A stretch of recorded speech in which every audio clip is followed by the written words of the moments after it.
Now we're heading to Castle Hill Station in Canterbury's high country. The scenic property that runs merinos, Angus cattle and deer is where South Auckland artist and AUT lecturer Raymond Sagapolutele has called home for the past month. Cosmo Kentish Barnes caught up with Raymond to find out more. In front of us we have my ram friends who have kept me company for the past few weeks. Still haven't quite gotten used to me, but we tried. And they are in a paddock right in front of the little cottage you're staying in. Yep. When I first got here, it was an option that was given to me. I could either stay here or in the limestone cottage. I looked at this, and off to the side you can see there's a long drop. That's just for appearances, it's not actually. So I was like, okay, had a look inside, and it's been fully refurbished. It's got the whole place is perfect for what I've been needing as a base for the past few weeks. And it is one of the original buildings on the farm, I'd say. I believe so, yeah. Yep. It was originally shearers' quarters, but at the moment, like we're standing there by the main road, so all you can hear are the cars go by. I know the main road that goes to the west coast is quite close to us here. And about 300 or 400 metres up the road, there are the Castle Hill Rocks, which are very busy, aren't they? Lots of people stopping off there. Especially over the last 2 weekends, being Easter and Anzac weekend. Everyone has come down to either have a look at the rocks, or if they're boulderers, which apparently is bouldering season, so all of these guys that you see with the big mattresses on their backs, they're going out to these rocks to try and climb them. There's been a few of those guys around as well. Yes. So, Raymond, tell me what you are doing here on Castle Hill Station. Okay, I'm a guest of the Upper Waimakariri catchment group, who are this network of, I guess, all the stations that are based around here. And I have been part of a pilot program that Creative New Zealand put together, really just to see what we could do with Pacific artists. This is a pilot program, so we have no idea what we're doing or where we're going, but I think the general idea was, let's put a Pacific artist, or in this case, a Pacific artist that's done photojournalism, and see what they make of, the environment that's way outside of their comfort zone. And I'll be honest, I'm a kid that's from South Auckland. I've spent most of my life around glass and concrete. Farms are like one of the last places I'd ever wanted to be when I was younger. Even in my older years, just because of bad experiences when I was younger. So it was a bit of apprehension that I took with me. Yeah. You were showing me some of your photographs that you've taken here just before, and you've spent a lot of time with farmers out on the farms. What's that been like? It has been, it's hard to explain, because it's one of those things that when I didn't know what I was going to be doing. I didn't want to put these guys out, because these are working stations, and what they're doing is their livelihood, and whether they could accommodate, this artist, this photojournalist who's just a bit curious as to what's going on, left kind of like a space of unknown. But what's happened is I've learned quite a bit in relation to how these stations in particular work, and I've come to understand, the diversity of ability that these farmers have, and their resilience, and the way that they can make these stations work in the environment that they're in, and with a mind for what's important, not just in relation to now, but future forward thinking around what's the legacy of these amazing places. So tell me about the farmers here. The key people here for me have been Anna Hill and Anne Hahn and their families at Castle Hill and Flock Hill Station. Anne's father first worked this station, Jos, and he's been an amazing person to talk to and learn some things off of as well. A real character, this amazing Dutchman who came over with a background in horticulture and then adjusted to be able to run a beef and lamb station. And even out when we've been out on musters with Anne and her husband Jason, Jos is there to try and help as well. You can't keep the man down. Raymond, how have you incorporated your art practice into this kind of environment? So my primary arts medium is photography, but before that I'm a Samoan, and as a Samoan there's a lot of cultural aspects that I build into my practice, and I found that having that ability to see from that Samoan perspective has given me another way to reframe what I'm looking at. But also, there's a thing around what I've come to learn through family members, a practice of going into deep water thinking. The way I explain that is like, you can stay in your comfort zone, you can stay close to the coast, to things you know, and to basically, things that are familiar. Or you can go out into the deep water and challenge yourself and trying to learn something more to broaden your own experiences. And this has been part of that deep water thinking. So as an artist, this gives me another perspective to add to what I consider, I guess, an artist who's Samoan, born here in Aotearoa, in New Zealand, raised on the idea of what it's like to be a Kiwi, but then being able to actually experience other Kiwi experiences outside of what I've understood in South Auckland, in major urban areas. This is, I think, anyone that gets the opportunity to come out and do this, or to come out and be around this area and to come to really even understand what the farming practices are about, will only gain from that. You actually do have links to the agricultural industry through your parents. Yeah, so the history of our family is a lot of our family members have worked in the freezing works, so the meat industry. My mum worked at Westfield as a nurse, freezing works in Otahuhu, and I myself spent a season with AFCO in the Pelton High Processing Plant.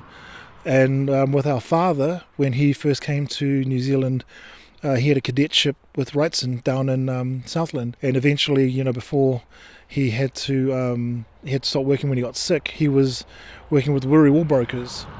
So, there are elements of what my parents did there at the other end of the food chain, you could say, that I'm now seeing the front end of it, with the beef farms and the lamb that they do around here. But like with primarily, I think these guys are wool with their sheep, so merino, and that's like that brings me back to Dad. Yeah. How special has it been being here and, thinking about your dad?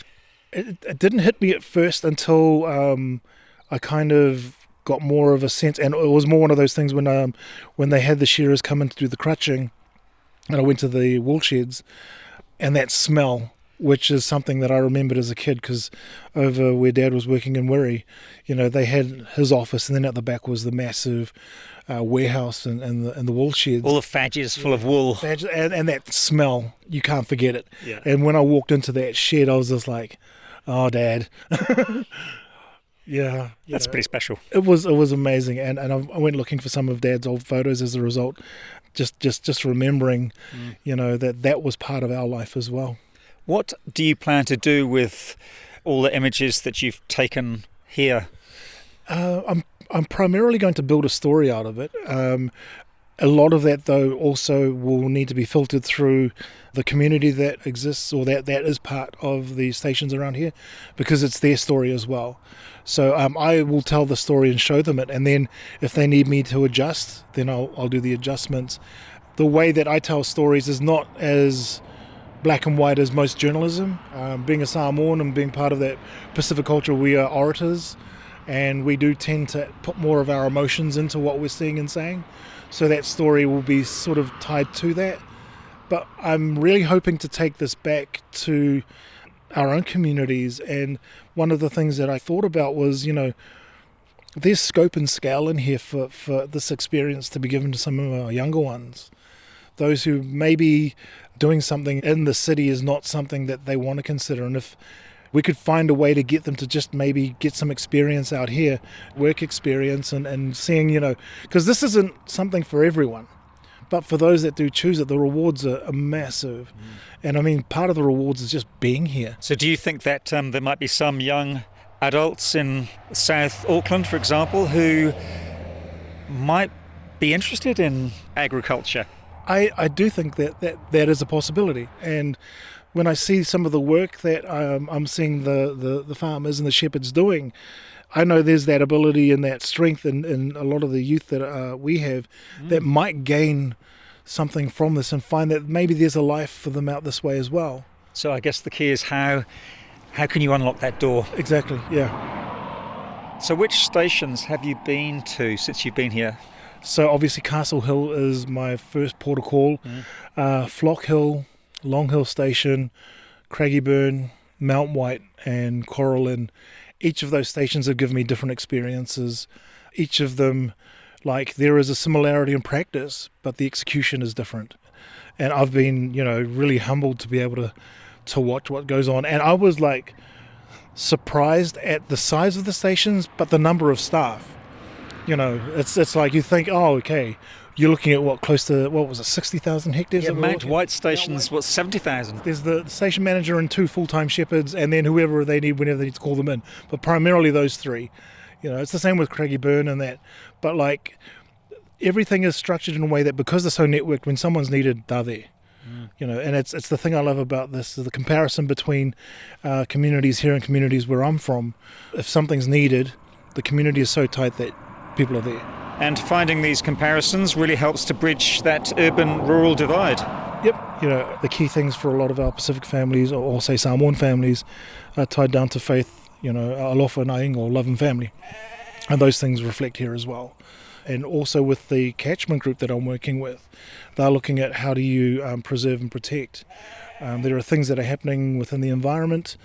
Climate change comes into it as well. That has an effect, obviously, but also farming practices and how do you move forward in a way that provides the best return for money on your farm, but also protects the land that you're actually looking after.